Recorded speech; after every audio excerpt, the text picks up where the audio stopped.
गणनायकाय गणदैवताय गणाध्यक्षाय धीमहि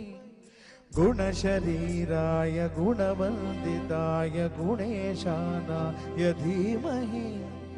गुणाधीताय गुणाधीशाय गुणप्रविष्टाय धीमहि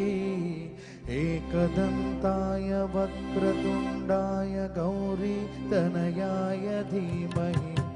गजेशानाय भालचन्द्राय श्रीगणेशाय धीमहि एकदन्ताय वक्रतुण्डाय गौरीतनयाय धीमहि